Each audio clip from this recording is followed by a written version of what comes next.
November 1983. In a bunker outside Moscow, Soviet radar officers are staring at a screen that says American missiles are inbound.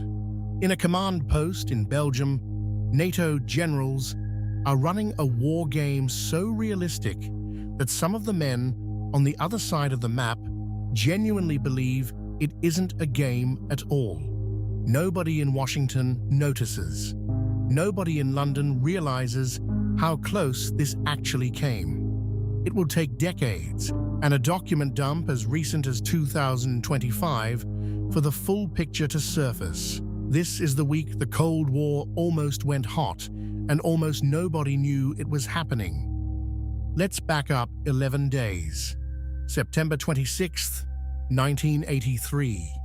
Inside the Serpukhov 15 bunker, Lieutenant Colonel Stanislav Petrov is the duty officer watching the Soviet Union's brand new early warning satellites. The system flashes a single word: launch. One American ICBM, then four more. Protocol says, report it up the chain, which likely means retaliation. Petrov has 90 seconds to decide if the sky is lying. He decides it is. 5 missiles is too small a first strike to make sense. And he does nothing. He was right. Sunlight glancing off high-altitude clouds had fooled the satellites into seeing missiles that were never there. The world did not know it had a near miss. And 11 days later, the machine that almost pulled the trigger would be tested again. This time by an exercise NATO thought was routine. That exercise was called Able Archer 83, the nuclear climax of a much larger set of maneuvers codenamed Autumn Forge. 6 exercises, roughly 100,000 troops, running across Western Europe that autumn. Able Archer itself was a command post exercise, meaning no tanks rolled and no planes flew combat sorties. Officers sat in rooms at SHAPE headquarters in Casto, Belgium, moving pieces on maps and running through the actual coded procedures NATO would use to request and authorize nuclear release. It had run in some form every year. This year, the script called for something new. Heightened radio silence, new coded formats, and a fictional crisis escalating all the way to the brink. In the story NATO was playing out, the Warsaw Pact had invaded Western Europe, and by November 9th, NATO commanders request and receive authorization for what the script calls initial limited use of nuclear weapons. 2 days later, in the fiction, that authorization becomes full nuclear release. It was theater, paperwork, a rehearsal. But Moscow was not entirely sure of that. Because here's what almost nobody in the West grasped at the time. The Kremlin, under Yuri Andropov, had spent nearly 2 years operating under a standing intelligence directive called Project Ryan, an urgent Soviet effort to detect any early sign that NATO was preparing a real surprise nuclear first strike. Andropov believed the danger was live. Soviet intelligence officers stationed across Europe had been ordered to watch for exactly the kind of pattern Able Archer was now producing. Unusual radio procedures, senior officials moving to secure locations, alert postures shifting. To an anxious watcher already primed to expect an attack, a very good rehearsal can look like the real thing. So Moscow moved. Fighter and bomber units in Poland and East Germany were loaded with live nuclear ordnance and put on heightened alert. Roughly 70 SS-20 mobile missile launchers, intermediate-range weapons, capable of striking Western Europe, went to a state of readiness. Nuclear-armed submarines slipped out from under the Arctic ice, repositioning to strike distance. This was not paperwork. This was hardware, fuel, and warheads moving in the real world in response to a game. It did not stand down until November 11th, the same day in NATO's fictional script that the exercise imagined full nuclear release. A document surfacing years later from the National Security Agency, dated that December, showed just how far the alert reached.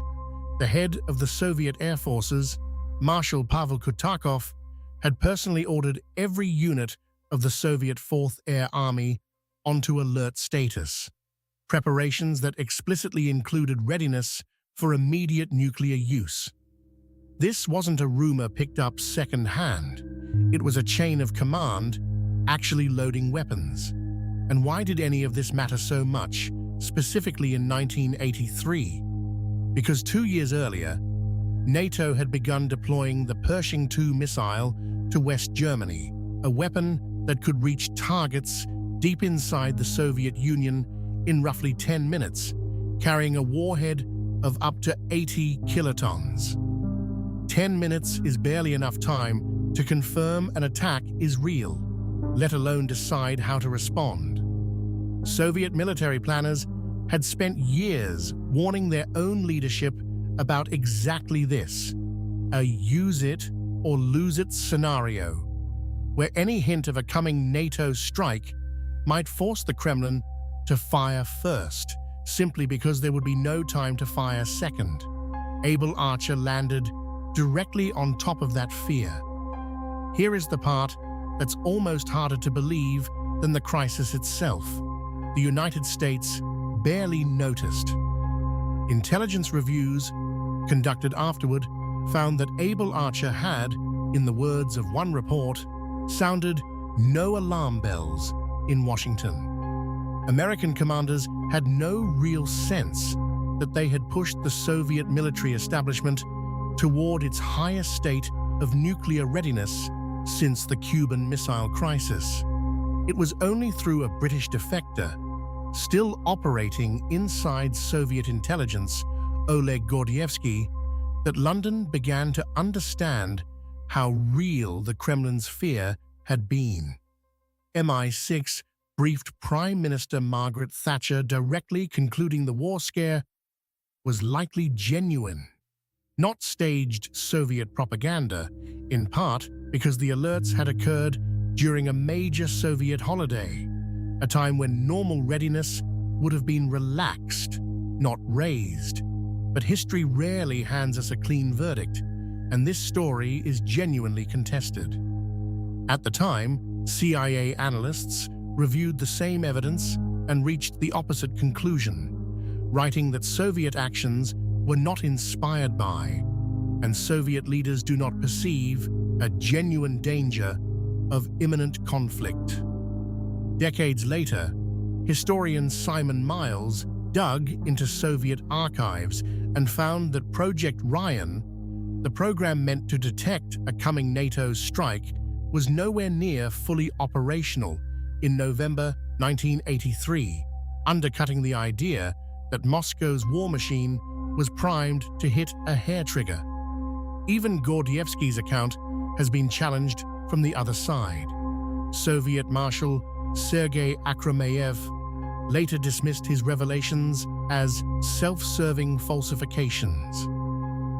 The uncomfortable truth is that we still don't have full agreement on just how close the world came that week. Only strong evidence that it came closer than the people running the exercise ever knew. And the story is still being uncovered. As recently as November 2025, researchers revealed that the US State Department had quietly deleted archival records detailing exactly how Able Archer could have spiraled into a real nuclear exchange, material scrubbed from the historical record long after the Cold War ended, and only now coming back to light. So the safest year of the nuclear age wasn't safe at all.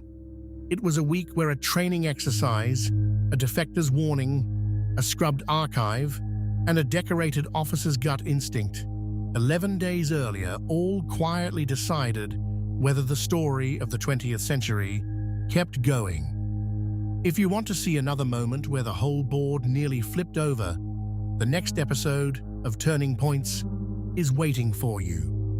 Subscribe, and I'll see you there.